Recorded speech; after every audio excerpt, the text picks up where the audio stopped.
नमस्कार, मैं रचना शर्मा चढ़ती कला टाइम टीवी देख रहे हैं सभी दर्शकों का स्वागत करती हूं। आप देख रहे हैं हरियाणा के समाचार। समाचारों की शुरुआत से पहले एक नजर आज की मुख्य सुर्खियों पर।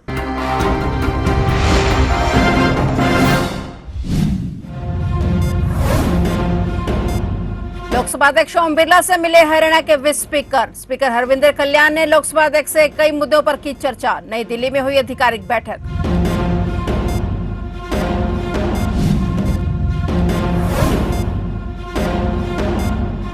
गैंग से हिमांशु भाऊ गैंग के 3 गुर्गे गिरफ्तार। बड़ी वारदात को अंजाम देने की फिराक में थे तीनों। पलवल एसटीएफ के हाथ लगी बड़ी सफलता।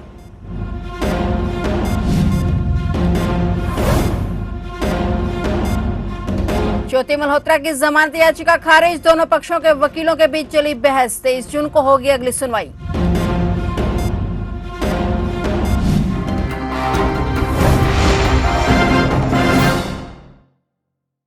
और अब समाचार विस्तार से। हरियाणा विधानसभा अध्यक्ष हरविंदर कल्याण ने नई दिल्ली में लोकसभा अध्यक्ष ओम बिरला के साथ आधिकारिक बैठक की। इस दौरान दोनों नेताओं के बीच गुरुग्राम में होने वाले शहरी स्थानीय निकायों के राष्ट्रीय सम्मेलन में सफल आयोजन को लेकर चर्चा हुई। बैठक में यह तय हुआ कि शहरी स्थानीय निकायों के राष्ट्रीय सम्मेलन का आयोजन आगामी 3 और 4 जुलाई को गुरुग्राम में किया जाएगा। इस महत्वपूर्ण राष्ट्रीय आयोजन की मेजबानी हरियाणा विधानसभा करेगी। विस अध्यक्ष हरविंदर कल्याण ने हरियाणा विधानसभा की ओर से मेजबानी का अवसर प्रदान करने के लिए लोकसभा अध्यक्ष का आभार व्यक्त किया। कल्याण ने कहा कि इस सम्मेलन में देश भर से शहरी स्थानीय निकायों से जुड़े जनप्रतिनिधि, विशेषज्ञ और नीति निर्माता भाग लेंगे। यह सम्मेलन शहरी विकास, स्थानीय सुशासन और नागरिक सेवाओं के सशक्तिकरण पर केंद्रित होगा। गौरतलब है कि हरियाणा विधानसभा अध्यक्ष हरविंदर कल्याण शहरी स्थानीय निकायों के राष्ट्रीय सम्मेलन को कामयाब बनाने के लिए बड़े स्तर पर तैयारी कर रहे हैं। प्रत्येक व्यवस्था के लिए नोडल अधिकारी नियुक्त किए गए हैं।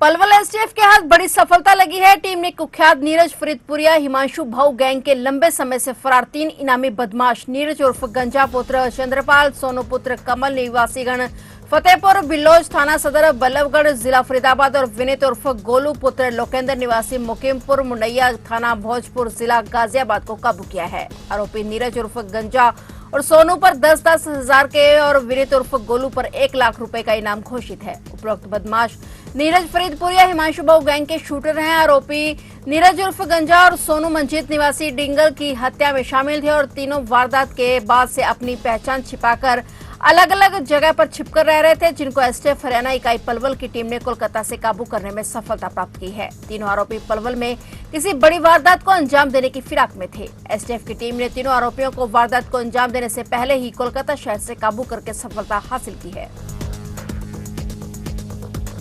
पाकिस्तान के लिए जासूसी के शक में गिरफ्तार ज्योति मल्होत्रा की जमानत याचिका पर अदालत में सुनवाई हुई। दोनों पक्षों के वकीलों के बीच करीब 20 मिनट तक बहस हुई। दोनों पक्षों की बहस सुनने के बाद न्यायिक दंडाधिकारी सुनील कुमार ने ज्योति मल्होत्रा की जमानत याचिका खारिज कर दी है। वकील कुमार मुकेश ने न्यायिक दंडाधिकारी प्रथम श्रेणी की अदालत में ज्योति मल्होत्रा की जमानत याचिका दायर की थी और इस पर अदालत में सुनवाई करते हुए पुलिस ने उसका जवाब मांगा था। सरकार की ओर से अभियोजन विभाग के सहायक जिला न्यायाधीश मनदीप वड़क ने पक्ष रखा और सरकारी वकील ने अदालत में अपना पक्ष रखते हुए कहा कि ज्योति 2023 से 2025 तक पाकिस्तान इंटेलिजेंस ऑपरेटिव के संपर्क में थी। इस कारण उस पर बीएनएस की धारा 152 के तहत केस बनता है। ज्योति पाकिस्तान के एजेंट दानिश के साथ संपर्क में थी। सरकारी वकील की ओर से तर्क दिया गया कि अभी ज्योति के बैंक खातों की जांच चल रही है, इसमें कुछ रिपोर्ट आनी बाकी है। ज्योति के पाकिस्तान टूर को स्पॉन्सर करने वाली एजेंसी से भी पूछताछ की जाएगी। वहीं ज्योति को दोबारा रिमांड पर लेने की भी जरूरत पड़ सकती है। इन सब बातों को देखते हुए अदालत ने ज्योति मल्होत्रा की जमानत याचिका खारिज कर दी है।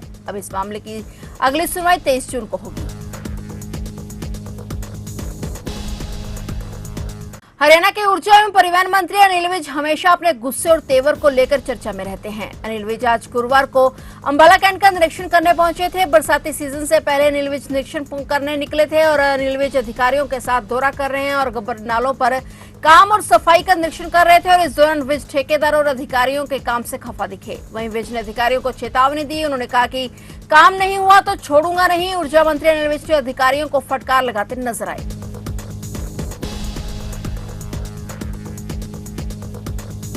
महेंद्रगढ़ के सरकारी स्कूलों में 2014-16 के दौरान हुए फर्जी दाखिलों की सीबीआई जांच अब शुरू हो गई है। सीबीआई ने जिले के 10 स्कूलों को रिकॉर्ड के साथ पेश होने के निर्देश दिए हैं। यह जांच पंजाब एवं हरियाणा हाईकोर्ट के आदेश पर हो रही है, जिसमें 4 लाख फर्जी विद्यार्थियों के नाम पर सरकारी धन के दुरुपयोग का आरोप है। शिक्षा विभाग के अधिकारी के मुताबिक ये 10 स्कूलों का सीबीआई ने रैंडमली चयन किया है। ये स्पष्ट नहीं है कि ये 10 स्कूल चिंगबन में शामिल हैं और इसके अतिरिक्त सीबीआई ने शिक्षा विभाग से जिले के सभी राजकीय स्कूलों के पहली से 8वीं कक्षा तक के मिड डे मील, छात्रवृत्ति और वर्दी भत्ता से जुड़े विस्तृत रिकॉर्ड भी मांगे हैं। बता दें कि पंजाब एवं हरियाणा हाईकोर्ट के 6 साल पूर्व जारी आदेश के बाद भी सीबीआई हरियाणा के सरकारी स्कूलों में कथित तौर पर करीब 4 लाख फर्जी विद्यार्थियों के नाम पर सरकारी फंड की बंदरबांट की जांच पूरी नहीं कर पाई थी और सीबीआई ने जांच के लिए कोर्ट से कुछ और समय मांगा है और ऐसे में हाईकोर्ट ने सीबीआई को 4 महीने की मोहलत दी है और सीबीआई ने अब जांच में तेजी ला दी है। ऐसे में सरकारी स्कूलों में हड़कंप मच गया है और अब गर्मियों में छुट्टियों में हेडमास्टर रिकॉर्ड जुटाने में व्यस्त हैं। निदेशालय के निर्देश पर सभी स्कूलों के हेडमास्टरों को रिकॉर्ड जुटाकर जल्द से जल्द विभाग को सौंपने के आदेश जारी किए गए हैं। हरियाणा में शराब के शौकीनों को झटका लगा है। आज से शराब पीने वालों को अपनी जेब और ढीली करनी पड़ेगी। राज्य सरकार की नई आबकारी नीति बुधवार आधी रात से लागू हो गई है, जिसके चलते देसी अंग्रेजी शराब और बियर के दामों में बढ़ोतरी की गई है। शराब ठेकों के संचालन समय को भी बदला गया है। गांवों में अक्टूबर तक सुबह 8 बजे से रात 11 बजे तक और नवंबर से मार्च तक सुबह 8 बजे से रात 10 बजे तक ठेके खुलेंगे। शहरों में सुबह 8 बजे से रात 12 बजे तक ठेके खुलेंगे। देसी शराब अब 10 से 15 रुपए तक महंगी हो चुकी है। नई नीति के तहत देसी शराब की सभी यूनिट्स पर कीमतें बढ़ा दी गई हैं।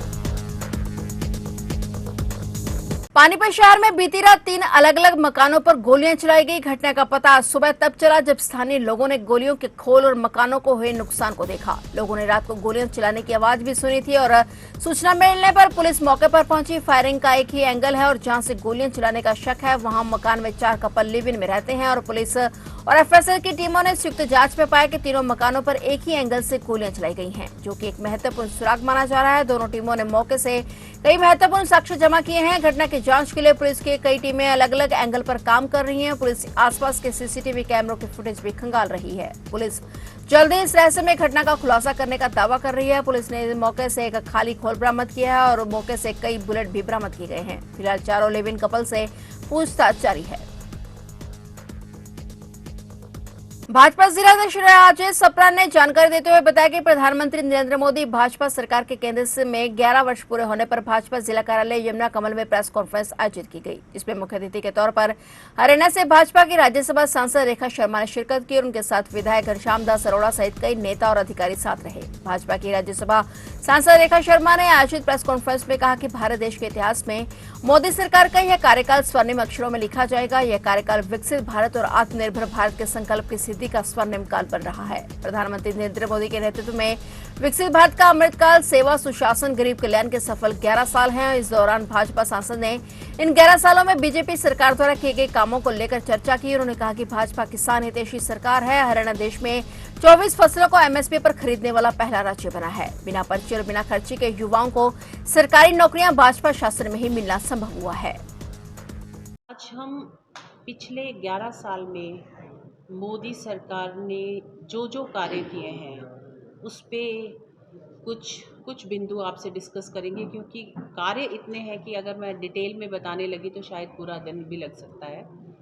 लेकिन कुछ खास काम, ये कार्यखंड हम ये बात कर सकते हैं कि इतिहास में स्वर्ण अक्षरों से लिखने लायक है, क्योंकि कुछ ऐसे कार्यकाल होते हैं जिसमें इतनी बड़ी डेमोक्रेसी, जिसमें 140 से ऊपर लोग, करोड़ से ऊपर लोग हों, उनकी ज़िंदगियों में बहुत बड़े बदलाव आए हों। और मैं तो कहूँगी कि ये इन भारत का रेनेसा पीरियड है। रेनेसा, जहाँ पर ये रशियन वर्ड है रेनेसा, जहाँ इसका मतलब है कि अधिकतर चीज़ों में, लाइफ में बहुत बड़े बदलाव आते हैं जब तो उसको रेनेसा बोलते हैं। एक नई जागृति आती है। और अगर हम सब 11 साल पहले की ज़िंदगी देखें अपनी और आज की ज़िंदगी देखें तो आपको लगेगा कि हमारी ज़िंदगी में भी ज़मीन और आसमान का फ़र्क है। हम लोग उस जनरेशन के लिए काम कर रहे हैं जो विकसित भारत के समय होगी। और ये सारा आज जो हम प्रेस वार्ता भी कर रहे हैं, ये नहीं है कि हमें कुछ अपना काम ही दिखाना है, हमें दिखाना है कि भारत किस तरह से आगे बढ़ रहा है। वो देश जो 11वें, 12वें, 15वें नंबर पे हुआ करता था, आज भारत चौथे नंबर पर है, जापान को भी पीछे छोड़ चुका है इकोनॉमी में। ये बदलता भारत है। हरियाणा में इस समय भीषण गर्मी पड़ रही है। आधे से ज्यादा जिलों में 45 डिग्री सेल्सियस से ऊपर तापमान पहुंच गया है। सुबह में लू चल रही है, जिससे लोगों को परेशानी का सामना करना पड़ रहा है। इस बीच मौसम विभाग ने 13 जून यानी कल तक 9 जिलों में लू का रेड अलर्ट जारी किया है। अधिकतम तापमान 48 डिग्री सेल्सियस तक पहुंच सकता है और वहीं 14 से 16 जून के बीच धूल भरी हवा और बूंदाबांदी के आसार है। मौसम विभाग के मुताबिक हरियाणा में 3 दिनों तक मौसम शुष्क रहेगा। हालांकि इसके बाद तापमान में गिरावट देखी जा सकती है। उधर गुरुग्राम के डीसी ने अगले कुछ दिनों तक लोगों को सुबह 11 बजे से शाम 4 बजे तक घरों में रहने की एडवाइजरी जारी की है। उन्होंने कहा कि जरूरी काम हो तभी घरों से बाहर निकलें। अगर आप बाहर निकल रहे हैं तो अपना चेहरा और सिर ढककर ही बाहर जाएं। वहीं हरियाणा के अधिकतम तापमान में बुधवार को 0.9 डिग्री की गिरावट दर्ज की गई। प्रदेश का अधिकतम तापमान सामान्य से 3.4 डिग्री सेल्सियस अधिक पहुंच गया। सबसे गर्म जिला सिरसा रहा। फिलहाल हरियाणा के समाचारों में इतना ही। और नए समाचारों के साथ फिर से हाजिर होंगे। तब तक के लिए देखते रहिए चढ़ती कला टाइम।